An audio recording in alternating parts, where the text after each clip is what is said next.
Hey everyone, this is Jack Bourne, founder of Deadline Funnel, and I'm here with a longtime friend, someone that I've worked with on the Perry Marshall team, and his name is John Fancher. And I'll just tell you a little bit about John.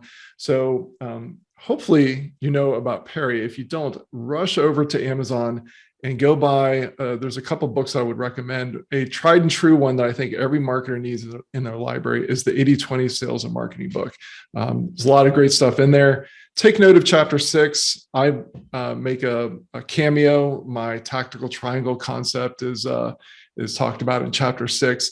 And that was something that Perry's really incorporated into a lot of his business and is really taking it even a step further. But in addition to that, Perry also has written some books on AdWords and Facebook. So behind the scenes, Perry is constantly sending out emails and he's writing newsletters and really just continuing to be a thought leader in the business and marketing world. What a lot of people don't realize is that a significant amount of that body of work is actually written by John Fancher, our guest today. So the emails, certainly, and the newsletters are a lot written by John. And he's just a really, really savvy copywriter. He's been doing it for quite a long time. And I'm really happy to have you here with us, John, to share your knowledge. Thank you for being here. Oh, sure. I'm happy to be here. As a matter of fact, one of the other things I do in Planet Perry is something called tactical triangle reviews and tactical triangle attacks. It's like a consulting program that we have. So yeah, I use Jack's tactical triangle idea just about daily. So beautiful. Yeah. So what we're here to talk about today is John is going to share some of his wisdom about email copywriting, because he, as I mentioned, he helps Perry. Perry keeps sending out more and more emails to bond with his audience. So how do you send out emails and that really develop that know, like, and trust and that deep relationship? But at some point they become a buyer. So we're going to be talking about that. And the topic of today's talk is 3 emails every marketer needs. Possibly the subtitle would be Dante's Inferno, 3 stories taking your clients from hell to heaven type of thing. So this will make more sense as we get into it. But the crux of this is, John, that isn't it that like when we need to be able to write an email quickly, we don't want to be frozen, staring at that blank screen with the cursor taunting us. And so this is something that you deal with all the time. And so you're gonna help us break out of that and really hone in on 3 key stories that we can tell in our emails, right? Yeah, I hope so. Yeah, that is most of what I do is write emails. So right. I do it for more than just Perry. I have, other clients that I do it for. So I don't know, on average, I probably write 30 emails a week or something like that. So, wow. So I can't be banging my head on the keyboard hoping an idea falls out. Yeah, exactly. Yeah. So Jack asked me, could you come up with like the 3 emails that you write all the time, or the 3 emails you write every day, or something like that? And I think a lot of us who do something every single day for a long time, we don't think about exactly how we do it. We don't think about it in those terms. And sometimes it takes somebody like Jack saying, hey, what are the 3 emails you write most often, to make me sort of think about what those are, because I just sort of do it naturally, I think, because I've been doing it for so long. But so it made me think that the 3 I write the most are, one of my heroes is, and I've usually got it on my desk right here, but is Eugene Schwartz. And there's a classic book called Breakthrough Advertising. He talks about levels of awareness. And I always try to think in those terms when I'm writing an email, or when I'm writing anything, right? Is where are they? Where are your customers as far as what they know, what they're thinking, about the problem? Do they even know that they have the problem that you solve? Do they know there's a solution for that problem? Do they know that your solution is the best one for that? And based on where they are in that, whatever you want to call it, continuum, you need to say different things to them, right? Somebody doesn't even know what that they have a problem is, you can't just go, hey, 25% off until Tuesday. that's not a message that's going to, do anything for you at that level. But another name for this, Perry, Jack mentioned Perry. He says, entering the conversation that's going on in your customer's head, right? That you write ads for that, you write emails to do that. So it's really just boils down to, where are they? What do they know? And I think that's always the best place to start with writing anything is what are they thinking about? Where are they? What do they know? Would you agree, Jack? Yeah, and I was going to add something to that. When I read your emails, some of it's not uncommon for me to feel like, wow, John hasn't just entered the conversation going in my mind. He's really peeled back a layer, and he's really thought about it in a way that I hadn't thought about it before. So in other words, is I think in previous trainings of yours that I've attended, you talk about it like a page out of their diary, right? Yeah. So it's not just this clinical version of, hey, I get you, ... Like, you can't get away with just saying, I understand where you're coming from. It's demonstrating and showing by giving voice to those frustrations, anxieties, etc., in a way that really they may not have consciously thought of, but it resonates as true. Yeah, I think that what you just said goes right to, so Jack and I were emailing about this, and I told him, okay, there's 3 emails, and one's called Inferno, and one's called Purgatory, and one's called Paradise, right? And he emailed me back after I described it and said, okay, well, Inferno and Purgatory sound a lot alike. And I'm like, again, that whole, we don't really think, about what we're doing until somebody asks us about it. And I said, oh, now, wait a minute. There is a difference, but I'm not quite sure what it is yet. But I know it's important. Mm-hmm. So Jack's question made me sort of think a little more deeply about it. And what you just said, Jack, is exactly the difference, I think. Okay. So, if I skip to the next one is Inferno. Okay. So the Inferno that was Dante's word for hell. That's where, you got the fire and you're burning and you're being tortured and all that stuff. So an Inferno email is like, they know they have a problem and you're agitating that problem. Okay. You're not necessarily trying to get them to think any differently about a problem or their situation. You're not necessarily trying to get them to make a paradigm shift when you're writing right. Inferno. They know the problem, the problem. It's just a matter of agitating, making it worse. And the old marketing motto of people don't make a change. People don't take action to make a change until they're sufficiently uncomfortable with their current situation. So your job a lot of times is to make them sufficiently uncomfortable until they make change. But you're not in an Inferno one. If they know the problem, the problem, there's not necessarily, you don't have to get them to think in a different way about the problem. Then that's one kind of email. And what Jack just said about some of the emails we write in Planet Perry's world is that we, Perry, for those who don't know him, is I think Jack would agree with this. He's a philosophical, spiritual, entrepreneurial, that he thinks at a higher level than I do, that's for sure. But he takes on big problems, and he is often a little bit ahead of his followers, right? Or sometimes a lot ahead of his followers. And he sees things in a different way, and he sees things coming, and he sees trends, and he sees, as he calls them, bottom of the swamp truths. So often Perry is trying to get people to think about the problem in a different way.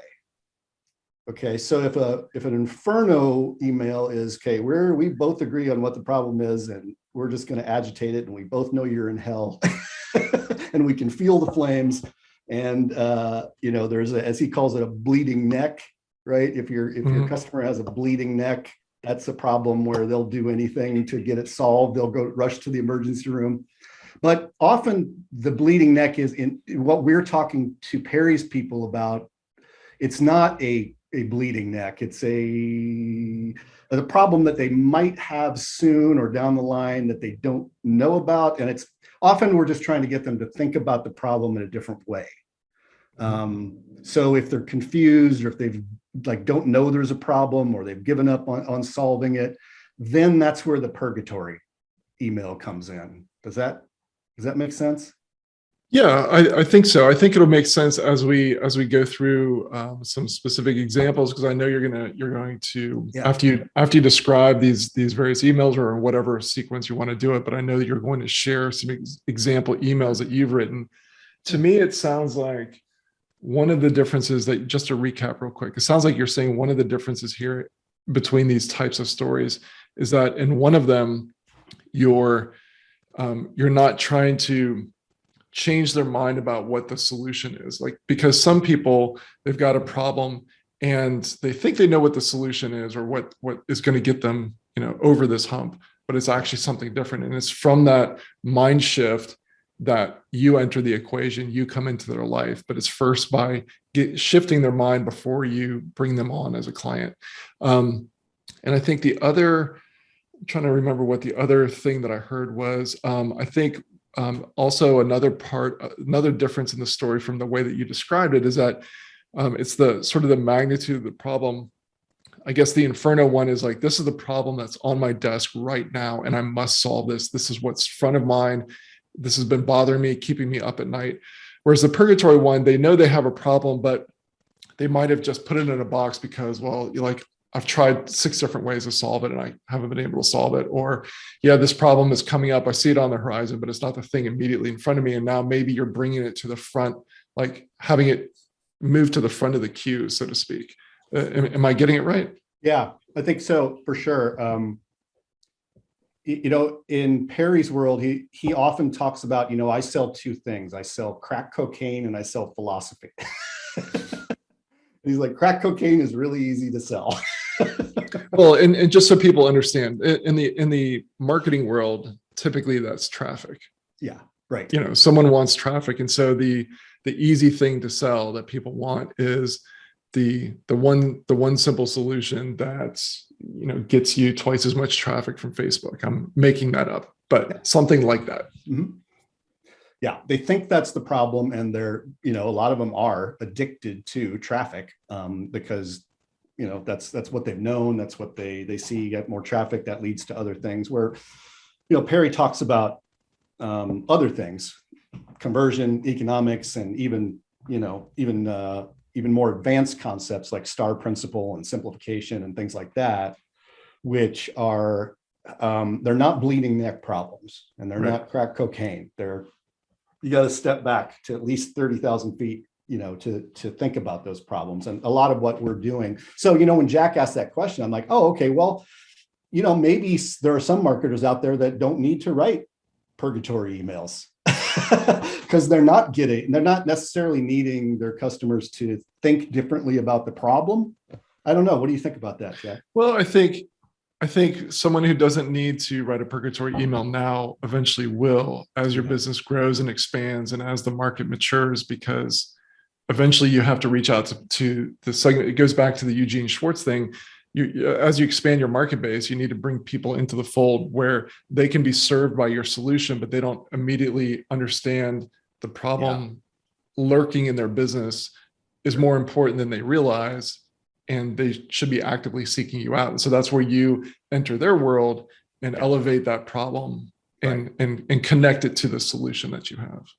And this is all, in Perry's world, we have, lots and lots of different sub lists, right? So no email goes to everybody in Perry's world.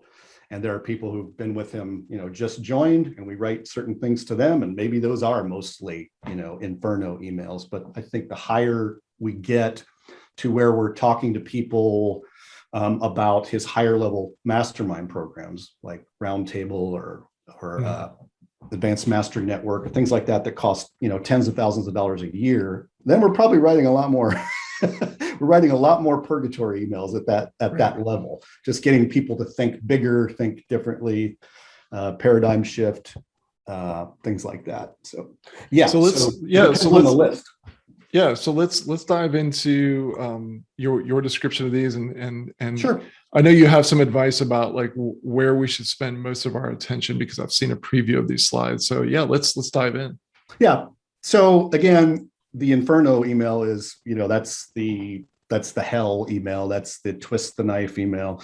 That's where they know they have a problem, but might not know how bad it is, or aren't taking it seriously enough, haven't, been made sufficiently uncomfortable to take action to change yet. So we talked a little bit about that already. That's the Inferno email. And the Paradise email is, they know there's a problem, and they might even know that you're the best solution to that problem, but they don't know they want it yet, or they haven't taken action to get it yet. So, yeah. So that makes sense. The Paradise email, it's like that's the vision of the better future email. So it's testimonials, it's stories of customers who've achieved great things. It's sometimes it's called aspirational emails, telling I think after. Yeah, I think another, so to link this to terminology that's used in the software space, and not just software, but anyways, there's top of funnel, bottom of funnel. So top of funnel is you're just reaching them, and they're again, they don't, the problem is not significantly painful yet, and you're just, this is their first contact with you. Bottom of funnel is they've seen a bunch of your retargeting ads, they've gone to some of your blog posts, and now it's time to send them testimonials. What can we do to bring them across the line? Is that accurate? Yeah. And I think the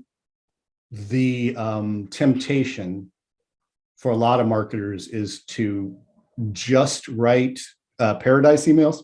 It's kind of like, just tell about all the awesome things that your product does and what awesome things that it could lead to.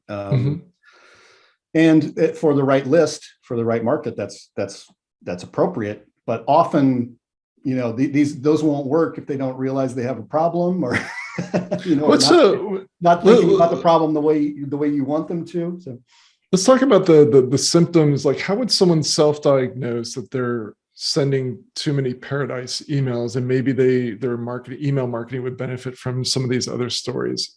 So you don't have to say it this way, but I'm thinking in terms of, you might be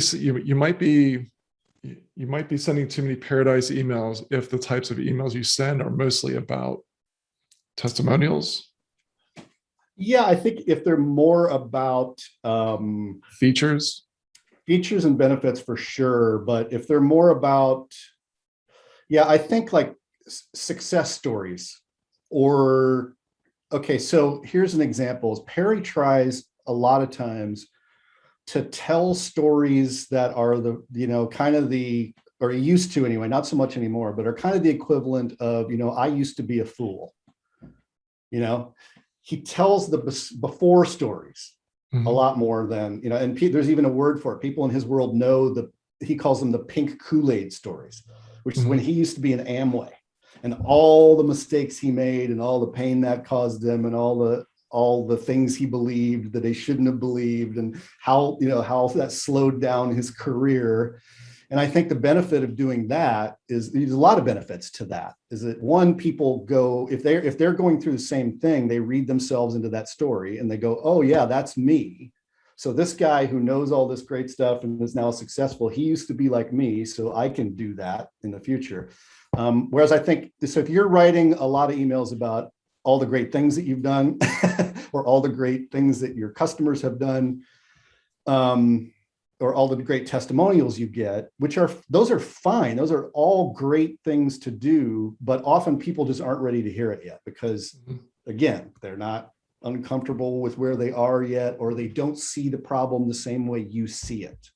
I think that's a big problem. I work for a lot of people who they're trying to get, Perry's one of them. And I have another client named Tamara Lowe, and all of her best clients are people who have tried a whole bunch of other things that did not work. And she's trying to get them to go, okay, when are you going to wake up and stop doing the things that people have been telling you are the way to do it? And when are you going to wise up and do it my way? So with those people, if they're still thinking that the old ways are going to be, the way that helps them, then just telling success stories isn't really going to get through to them, because you're probably going to ask them for more money than anybody has asked them before. So it's not just another $500 program you're selling them, because what you sell them works. So you got to get them to shift a little bit. So does that make sense? It does. So I would say like a big takeaway so far, before we've even really dissected what these emails look like, a big takeaway would be what you're seeing in your work as an email copywriter is that your clients are not telling enough stories that really speak to the pain that their market is having in a way that really connects with them on an emotional level. And so if you can find a way, and we're going to talk about how to do that, but once you're able to do that more frequently, more often, as a body of work, as an email sequence, as a series of email sequences, someone's results are going to improve, because I find myself motivated to inclined to trust someone when they can put my pain and my frustration to words in a way that I haven't thought of before, but just connects with me on a visceral level. I'm like, like that hurts to read, but that's actually what I'm going through. Yeah. My favorite way to write emails, and I just did this for Tamara a few weeks ago. She's like, well, we're going to sell this coaching program that we do. And we want to do, stories of people who've been through the program.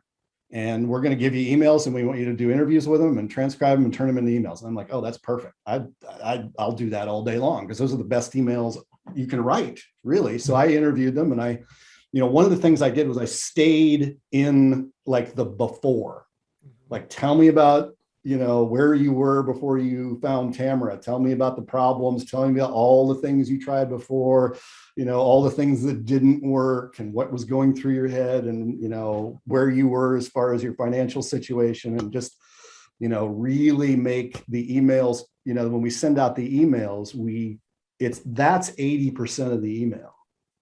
And then it's like, and then I found Tamara. And then the last 20% of the email is like the after story, like all the great things that are now happening to this person. And if you want the same thing, go here. That's my favorite email to write. And it's not, if you've got good stories, it's not a hard email to write at all. You tell a story of pain, and there's like a little black box where they met Tamara, or they did something with Perry, or they did something with Jack. and then after all this great stuff happened, really quickly, give some concrete, results, and then go here to find out more. And that's my favorite template for writing emails. And it's like also the easiest, because I don't have to write much. It's just a real story. It's something that really happened. Now you have to have those stories, of course, but most people do if you look for them. And even though we're not diving too deep into the process that you were just describing, I think if someone has been in business, take a close note to what John just described, which is to interview or hire someone talented to interview your best clients.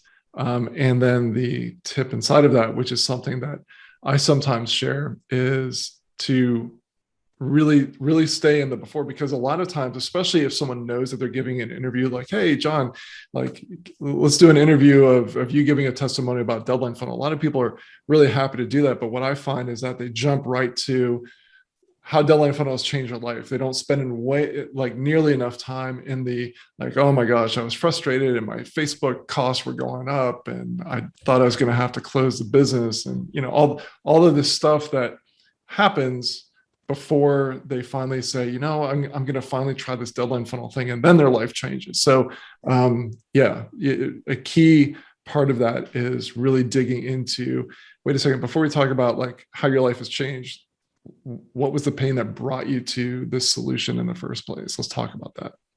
Yeah, a lot of it is like, because sometimes they'll go, oh, okay, I have that problem.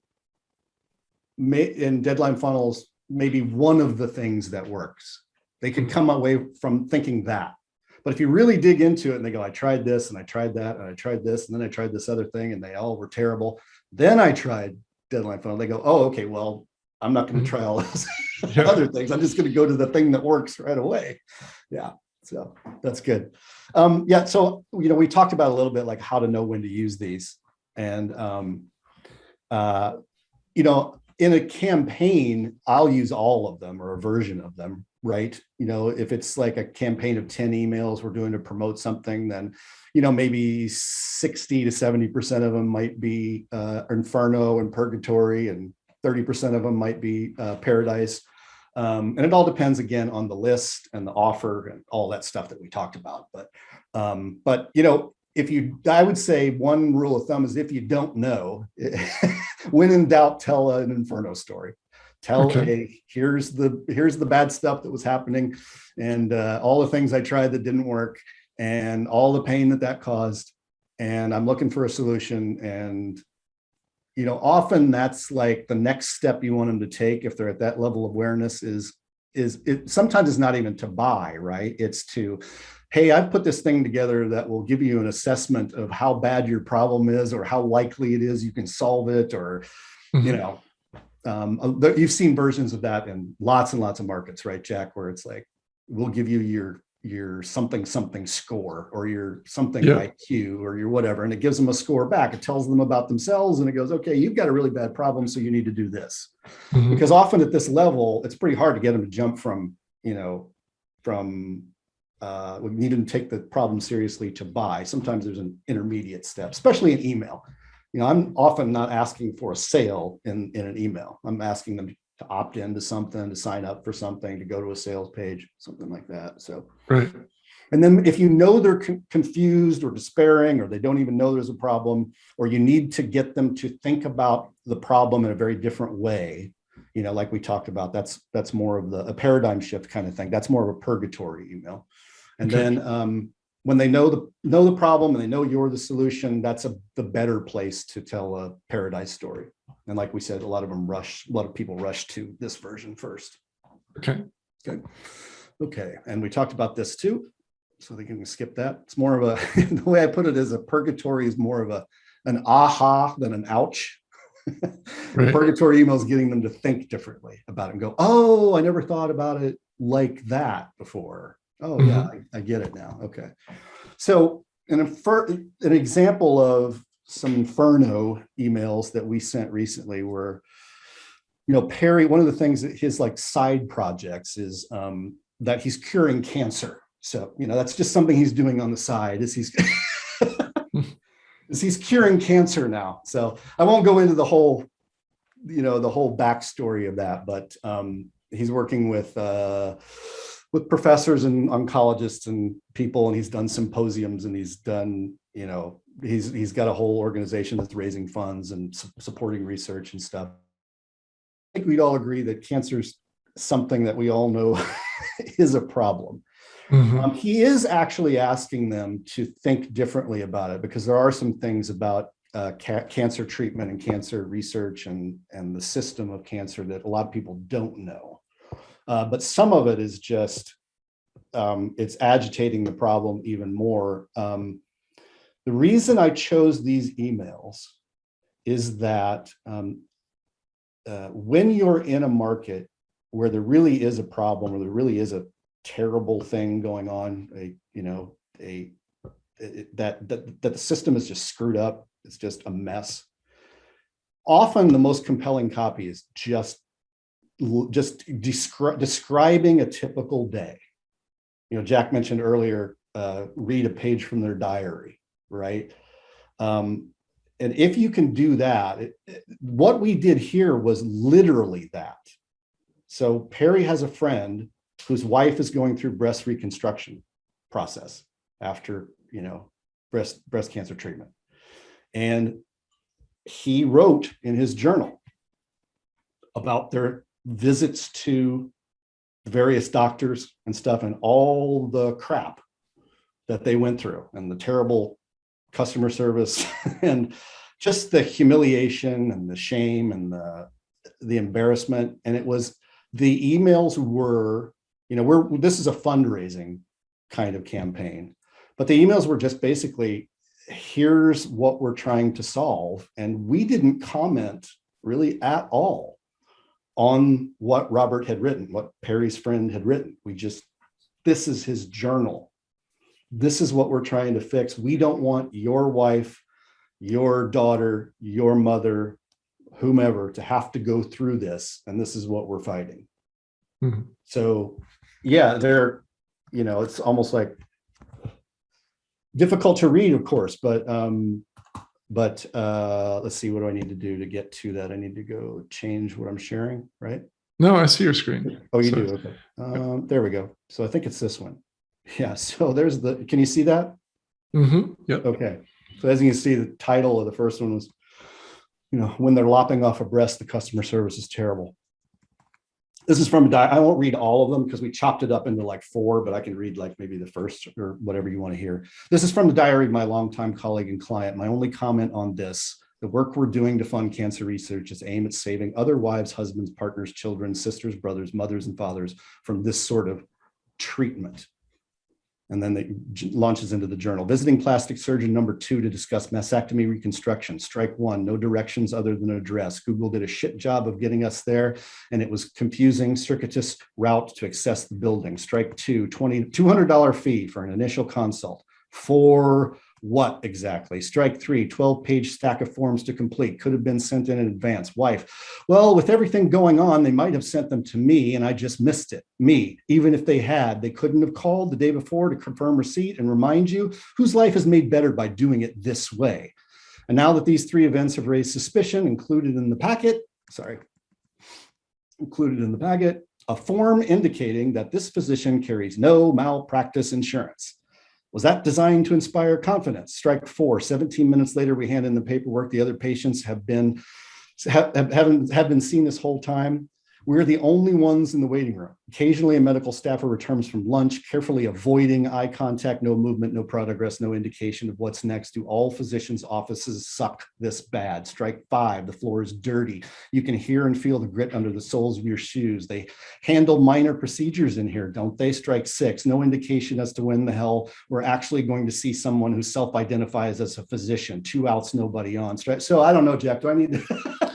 Yeah, it's painting a very, very detailed and bleak painting of someone's literal day. Yeah, that's yes, it's exactly. So the reason I chose that one, and we didn't talk about this one before today, but I just thought it was such a perfect example of if you solve a problem and you can get somebody to describe a day where they go through the problems that you can solve, or you can get close to that. I mean, that's the most powerful. I mean, I don't know how everybody watching this felt, but even reading it again, and I've read this like 30 times, I wanted to keep reading, yeah. just to see what was going to happen.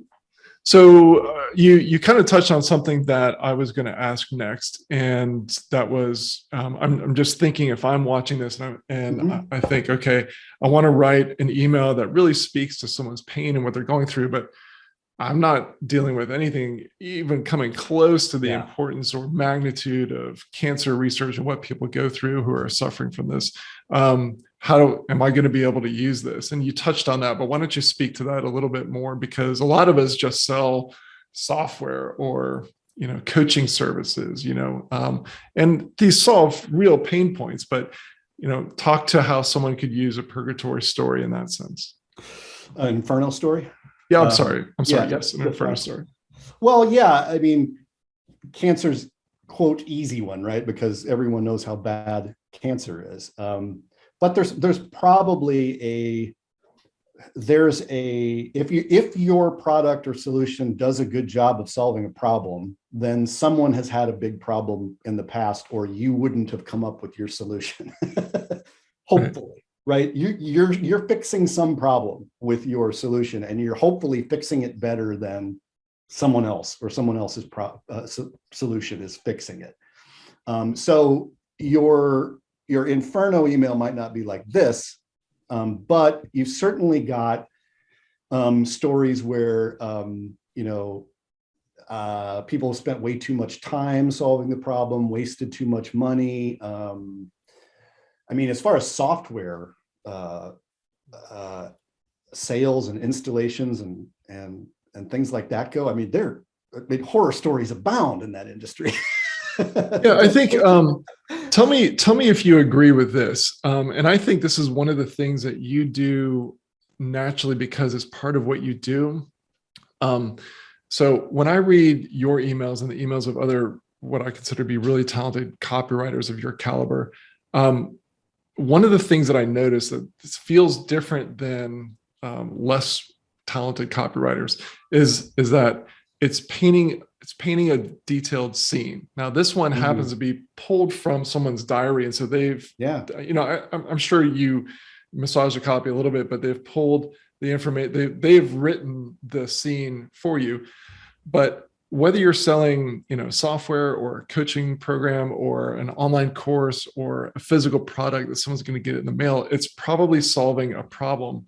And I think what a lot of email copy is missing is really bringing someone into the scene. And so I don't know if you would agree with this part, but I like to ask myself or teach people, what if this were a movie? If we said, okay, rather than you writing an email that says, I bet you're really frustrated with X, Y, and Z.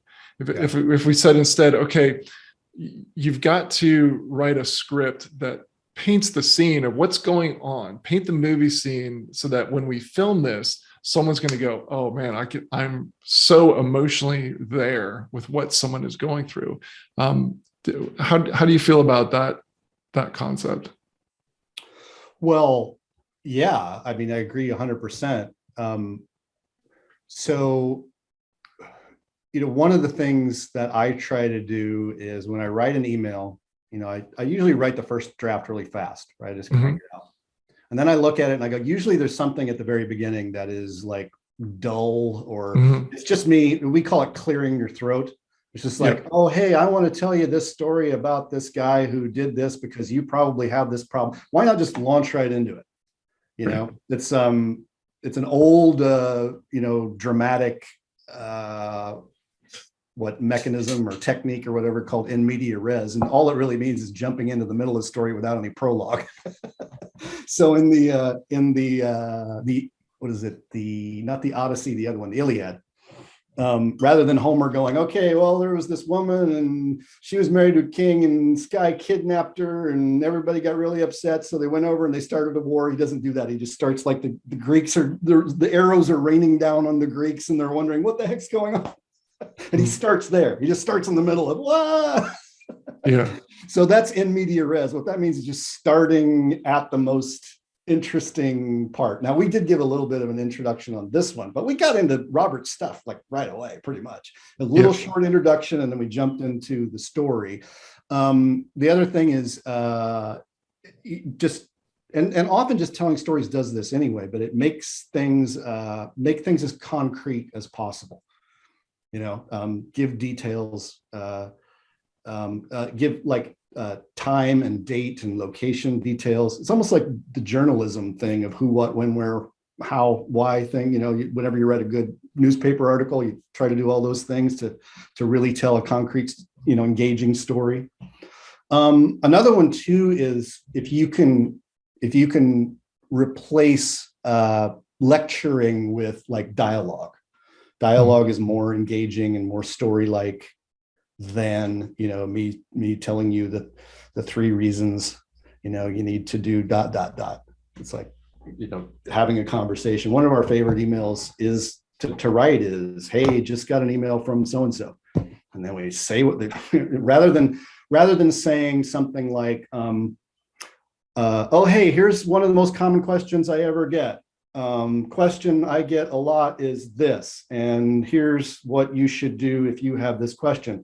A better way to do it is, hey, I just got this email from Jack, and Jack does this, and Jack asked this, and you just like print it out like we did here as an email, exactly the way Jack says it, and then go, and here's my email reply to Jack, and you can just put it right there, and then end the email with like, hey, if you have Jack's question and you want to blah blah blah, then go here. Yeah. I also, yeah. So I want to ask something, a question about something that feels pretty deep in the weeds, but we're here to learn about copy. Okay. I noticed that in the telling of, in this journal entry, the verbs are in present tense. So it's not, she went into the room during a conversation. Yeah. Where is it? The physician introduced herself. It's all present tense. And I find that the choice of verb tense can have a big impact. What are your thoughts on that? Well, the best words in copy are concrete nouns and active verbs. So the more you can stay concrete noun, active verb, the better the copy is going to be. So the further you get from those, the weaker your copy gets in general. So if you use, so like the weakest part of speech in language is the adverb. Because it's a modifier of a modifier of a, it's very far away from bear eats. It's bear eats, whatever, slowly or something like that. So that's a little bit language nerd-y, but yeah, and to put it in what's called an active voice, right? Just subject verb. Someone does this, and present tense is always, it's like right here. It's right. It's happening right now rather than in the future or in the past. So those are my, eliminate adverbs with extreme prejudice, and then eliminate adjectives too, as much as you can, because those are the two words that will go, okay, I should replace this adverb with a more active verb. And I should replace this adjective with a concrete noun, a more concrete noun. So that's, when I see a lot of adjectives in my writing or a lot of adverbs, I go, okay, something needs to change. And there's a tool called Hemingway app, hemingwayapp.com, something like that. Okay. And it'll highlight all your adverbs for you. I think adjectives are harder to find, so it won't do that for you, but it'll highlight them all. And I look at it and go, okay, it was a bunch of adverbs in there. This is weak copy probably. Yeah. So you were mentioning before that you typically write the first draft as quickly as possible, just crank it out, and then you go back through. And so it sounds like one of the tips would be look for adverbs, try to remove the adverbs, look for adjectives, see if you can change things up, but then also give a lot of attention on the verbs. Is there a more powerful verb that you can use? And then I would say play with tenses. If you find that you've been using, first of all, have you been mixing it up and not even realizing it? I do that sometimes. So sometimes you want to change from present tense to past tense or vice versa, but play around with things, see how the story feels. If you said, okay, what would this email feel like if I changed the story so that all the verbs were present tense, and then read it out loud and see how that feels. And then conversely, if you tend to write in present tense, change it to past tense. How does it feel? And so I think one of those will feel like it has more impact when you read it. Yeah, I agree. I would also recommend that you give a little space between doing those two things. Yeah. At least the way my brain works, it works very differently when I'm writing than when I'm revising. So I try not to write and then revise right away. I try to walk away and let my brain go into revision mode. Yeah. Come back and go, okay. And then another one that you mentioned that I think is really, really important is also to think about, especially if you're telling a story, is there a place in the story that you could use dialogue? Because that can really bring someone into the story very quickly. Yeah, it's like when you mentioned a movie script. Yeah. A lot of like movies, the plot, there's action, of course, but a lot of the plot moves along with dialogue, the things that people say, and you don't have a narrator, often. Sometimes you do, but you often don't have a narrator, like, every 3 paragraphs coming in and saying, and then. So if you're doing a lot of that, if you're doing a lot of like narrating or what do they call it, exposition in movies, it's like, okay, how can I maybe replace this exposition with story or dialogue or something like that? Yeah. Yeah. Do you have another Inferno story or email? Yep. Let's. Okay. We want to move on. Yeah. Let's do a Purgatory one. Yep. Find it. Is it this one? Maybe. Where I put it. Let me see which one this is. Yeah, there we go. Okay. So, and I originally thought this was a Inferno email, but I've changed my mind on it based on the question Jack asked. So this was for a seminar, and it was probably the most, I don't know, philosophical seminar Perry's ever done. It was like, he called it the truth seminar. So it was like the furthest thing he's ever done from what we would call, crack cocaine traffic. He does traffic seminars just about every year. And those are like, hey, we're going to tell you the latest, greatest stuff you need to know to get more traffic and higher converting traffic and all that. He does those, but he also likes to do these, these philosophical ones. So this is one where we had to try a lot of different things to get people to sort of like make a paradigm shift, right? We had to tell stories to get them to think about a problem in a different way. And, for seminars like this, we'll send 30 to 40 emails to promote it. So this is just one of them that we sent. And I'll just read it. But on July 2nd, 1881, at Baltimore and Potomac Railroad Station, Washington, D.C., Charles Guiteau shot President James Garfield in the back. 79 days later, Garfield died. 79 days. Seems like a long time, right? Why did it take Garfield so long to die? Because the bullet had lodged in Garfield's back just behind his pancreas, and the doctors couldn't find it. So over the next 78 days, they rooted around in Garfield's body with their grubby fingers and unsterilized knifoscopes. Infection ravaged his body all through the sweltering summer, fevers, extreme pain, massive weight loss, hallucinations, pus-filled abscesses all over his body, spasms of angina. I knew that was going to happen. He eventually died of a ruptured splenic artery aneurysm following sepsis and bronchial pneumonia.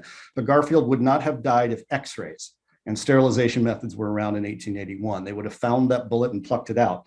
Instead, he agonized for almost 3 months and died what sounds like a pretty gruesome death. Why am I telling you about a dead president from the Gilded Age?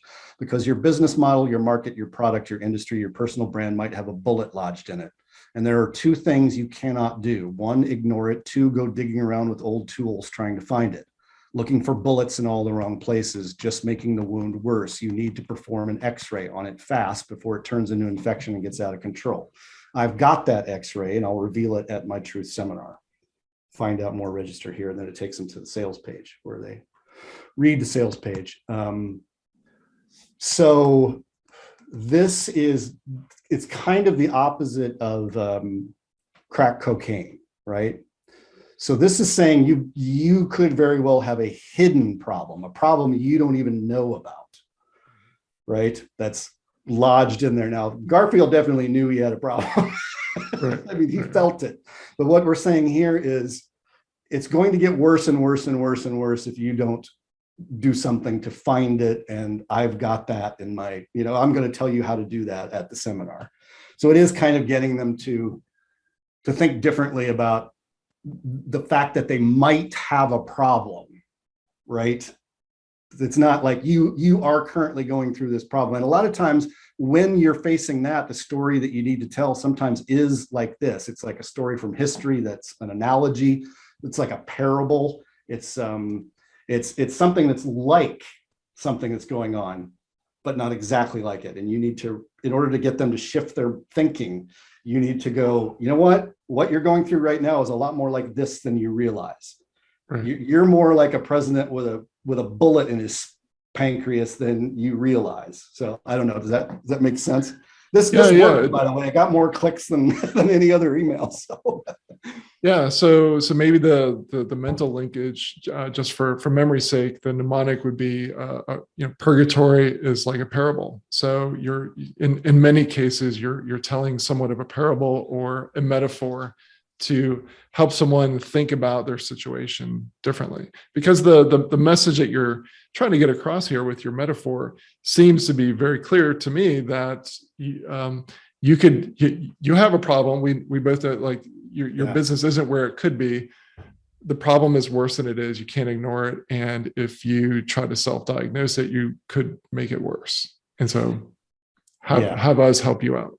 Right. It's trying to make it's trying to really agitate the problem on something that is, pretty abstract, really. This seminar that we were trying to sell, truth seminar, it was, we had trouble coming up with angles for it, and because it is so not bleeding neck, It's Right. so not, oh, I know I have this problem, I know I have to be there. So this was trying to make it like as gruesome and as urgent as we can. It's like, oh, if I've got that, then I need what Perry has or what he's going to show at the seminar, like Right. that. So correct. Yeah. So one of the things that I've taught students before is to start to create a bank, a repository of your own stories. And it could be your own stories, it could be your client's stories, but just have a place where you have no idea where like how the story fits. What am I going to do with this? Don't even worry about it. Just document the story. It doesn't need to even be, you don't need to write the whole story, just 2 sentences, so that when you come back and look in your Evernote or your notes or whatever, your Google Drive, whatever it is that you're using, you're like, oh yeah, I remember that. So just enough information to document the story, because stories will bubble up all the time. Get them out of your head and document them. But the other place, and this is an email, this email is a perfect example of this, would be either popular media or stories that you've heard on a podcast, or if you watch the History Channel, maybe you see something about this, or if you read a book, anything is fair game. So some story that's completely unconnected, and you think, I don't know where this story fits in, but this is a fascinating story. So just try to, I recommend that anyone who wants to get better at email copywriting or telling better stories, it could be presenting from the stage, that you just look for interesting stories. Don't worry about how does this connect, just document the story. If it interests you, it's probably going to interest someone else. And you might write down 10 and only have one gold nugget story that you can connect, but it's going to be a lot easier to have a large catalog of stories that you can look through and go, oh, you know what? That fits this perfectly, because this is just like this other thing. I'm trying to convince people that they can't see their own problem, and the problem is much worse than they think it is.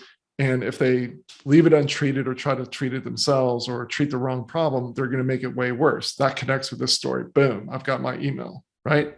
Correct. Yeah. I think especially if you are trying to get people to think differently about a problem, then parables and stories from like outside of business can be really helpful, because it gets them to think of the problem in a different way. So like this was a good one for Perry's group, because they a lot of them are interested in history, and they will listen to stories like this, and they like this kind of storytelling. But there might be something for your market, like your market likes stories about ... fill in the blank. Like all of our people are Lord of the Rings fans. Right. Yeah. So if I tell them a Lord of the Rings story and make an analogy with that, they're gonna, they'll eat that up, or they, whatever it is, like Jack said, any like pop culture or media that they consume a lot of, if you can draw analogies from any of that stuff or any of those stories, that's there's a handful of podcasts that I listen to that are just about interesting stories about stuff that you've never heard, that I listen to them because they entertain me. Yeah. But it's not uncommon for me to go, okay, I have no clue where that story is going to fit in.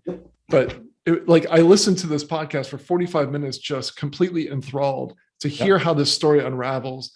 There's probably, like, if I could somehow weave this into an email at some point down the road, it's going to be amazing. Like, just one example that just popped into my head was there was a story. I heard a podcast of after Einstein died, they didn't know what to do with his brain. And one of the people doing the autopsy actually took his brain and took it home with him and stored it in his fridge. And like, then the story goes on from there. So it's like, holy cow, like one of the smartest people in the world, one of the most famous people in the world, and the dude's brain is in someone's fridge. And like how that whole story unraveled, why he did it, Yeah. like all of that stuff. So it was just a fascinating story. Where does that fit in? Don't know, but it's interesting, right? Yeah, sure. So what, tell me some podcasts. What do you listen to? Yeah, one of them is, so where that one came from is, real quick, Radio Lab. Okay. Mm-hmm. And they just have some super interesting stories, and you can go back years and years and years if you've never heard of it before. They're really very evergreen. So a story. One of the stories that they covered was the guy who did all the voices for, I think it was Hanna-Barbera. He did like, it was either, I think it was Hanna-Barbera or the Looney Tunes or something like that. Like he did like almost all of the voices. All of them. Yeah. And he was in a car accident, went into a coma, and he was non-responsive until his son started talking to him in one of those voices. And then he was actually responding. Wow. And so, I mean, just super fascinating stories. And there's other ones like that. I would have to, several of the podcasts. Another one that I'll listen to sometimes is like This American Life, or stuff from, what's the channel? I'm blanking on the channel. It's like it's not public radio, but it's the NPR. Thank you. National, NPR. So NPR has several podcasts that are good. Just stories that you just have not come across, and then they bring it to life in a way that is meant to hold your attention while you're listening to the podcast. And so I find that some of those stories are just incredible. Yep. I'll throw in revisionist history, cautionary tales, and happiness lab. They're all beautiful. They're all Pushkin podcasts. Malcolm Gladwell. Mm-hmm. They're all under his podcast umbrella. I think there's probably like 13 or 14 of them by now, but those are the three I like the most. Yeah. But revisionist history is his. It's his baby. And then the other two are just sort of spin-offs or whatever, but they're great. In the same way, they're all cautionary tales and revisionist history are very much story based, but they're great. And it's the same thing. I get ideas for emails all the time, and I'm always thinking that too. The other day I was at a Perry seminar thing, and this guy he's a Muay Thai or Jiu-Jitsu or something instructor. And he said, well, every fight starts vertically, but every fight ends horizontally. Mm-hmm. And I'm like, I don't know why, but just like that phrase stuck in my head. Like there's an email in there somewhere. Yeah. Like it all starts up here, but eventually you're going to get down on the ground and dirty. So I know what you do. Oh, okay. So I think we tackled the purgatory example, the metaphor, the parable, getting someone to an aha moment, so they're ready to take action. Okay. Well, I think the final one is, in a lot of ways, it's the easiest one to write, I think. But I'll just read one here. This is just like aspirational or whatever. If you'd like to be the next Planet Perry superstar. When I did my now legendary Star Principal seminar, Richard Koch's net worth was about 200 million. It's now 1.2 billion. So that if we sent that out again, we'd revise it. So what Richard teaches works, and it works for Planet Perry as well. Some of my longtime private clients have made the shift from marketing tech to higher level strategy and experience massive success. Now, this isn't necessarily a story email, but it's got basically 7 little stories built into it, right? It's got Ed, who sold his money, his loan builder to PayPal for huge money. Donnie Wyatt, who sold a lot of money, but the reason there are many stories is that the list that this would be sent to is Perry's highest level list, like the 5 stars and Infusionsoft list is who this would go to. And a lot of people on that list would actually know some of these names, okay, and have heard of them before. And to see it listed out like this is like, oh, it's specific examples, and they were all either private client or clients of Perry's at one time, etc. And it's basically if you want to aspire to be like these people, then you should consider Private Client Group, which is one of his coaching programs. So it's not exactly a story, but it is 7 little stories sort of baked in. Does that make sense? Mm-hmm. And then we go. It's sort of a catalog. I don't know, catalog isn't the right word I want to use, but anyways, it's a series of proof points. Yeah. As you mentioned, kind of mini stories, but they're delivering proof of success, right? Yeah. And so this feels like very much like what we called earlier a bottom, my terminology that I'm borrowing from elsewhere. I didn't come up with this, but bottom of funnel email, where someone realizes they have a problem, and now it's bringing them across the finish line. Like, here's the proof, here's the proof, here's the proof. And then again, if we go back to like a level of awareness, or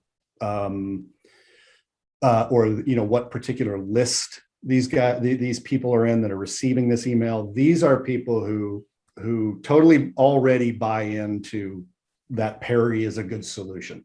Mm-hmm. I mean, they've already bought lots of stuff from him and they've been in his world for a long time. And we're trying to get them to, join a very high level coaching program of Perry's. So we don't need necessarily to do as much of that, problem agitation, Inferno, Purgatory stuff. Some Purgatory for sure. We'll do that with this group, get them to think about things a little bit differently than they have in the past.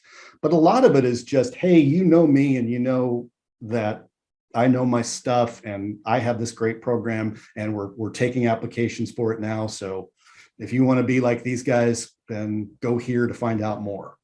Right. And if you have a list that's like that, Schwartz's like top level of awareness is, the ones that already know you are the best solution for their problem. And for those, he says, basically all you have to do is say 20% off until Friday, right? Because they already know all the other stuff.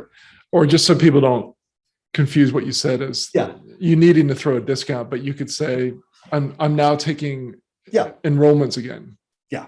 Right. So there is no discount, but like I've opened up a spot for someone to jump in, Yeah. Right. For sure. So there's not much, inferno or agitation of the pain, or there's a little bit of that, but mostly it's how this one in particular, it's Casey's, rise to selling his business for a lot of money. So. Gotcha. And so let's just look at the shape of this story. So two things I want to point out is that if we look at the second line where you write, but back in 2013, this reminds me of one of the emails that you showed a little bit earlier, and I forget whether it was the first or the second email, but it started with, on this date. Actually, it was the president getting shot in the pancreas. It was talking about like, on this date and, on this time, such and such happened. Like, as soon as you start using that formula, someone already, it's almost like once upon a time, people automatically go into, oh, I'm being told a story, and you have them hooked for a little bit because they want to know, well, what happened at this time. Yep. So if you can just scroll back up to, I can't see the top. So, but back in 2013, after years of backbreaking, blah, blah, blah, Casey found himself $80,000 in debt. So you're setting the stage, and someone's going to wonder, how did he solve this problem? So you tell the story, but then so I think the reason why you've classified this as a paradise email is because you're showcasing, even though you're telling in the form of a story, you're showcasing that Casey got this amazing result, and now Casey's going to share what he learned with you. Is that correct?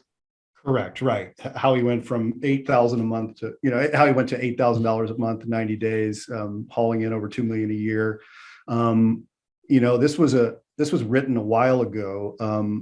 And this is about Casey Graham. I mean, if we were to write this again, we would put in the fact that, Casey sold his business for 8 figures.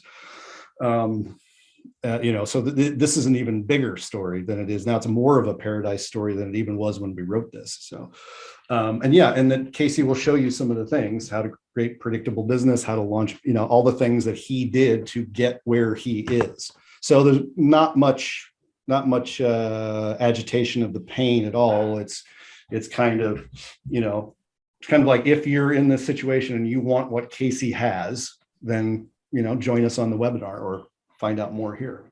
Yeah. We've covered the 3 emails. We've covered the Inferno email, the Purgatory email, the Paradise email.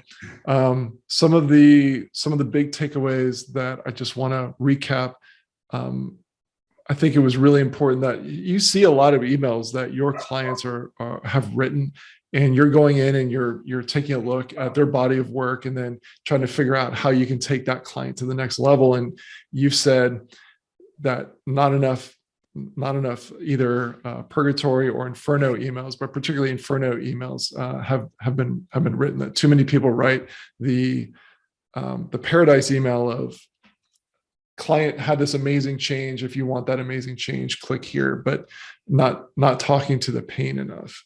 That was one of the big ones. And then I thought a really interesting thing that we covered that wasn't intended to be part of the presentation, but I'm really glad that we talked about, was after you write the first draft, how do you go through and start to improve that email before you send it out? So obviously, give your head some time to relax, walk around, maybe give it a day or two. But then when you come back, start going through the editing process and focus in on removing adverbs, we didn't talk about this one, but overcomplicated, highfalutin words, unless there's a really specific reason to use it in there. But typically try to get it down to a 5th or 6th grade reading level.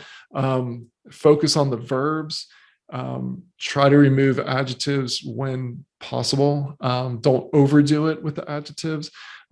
Play around with the tense. Does present tense or past tense work? Add in, when you're telling a story, are there areas where you can add in dialogue? We talked about en media res, which, by the way, if you want to see a perfect example of en media res, go back and watch the first episode of Breaking Bad. That had me hooked right from the very first episode. There's just for those of you who either don't recall or haven't seen it, picture a middle-aged white guy with a gas mask on, driving an RV trailer in his tidy whities with possibly dead people sloshing around in the back of the RV as he drives through the Arizona desert.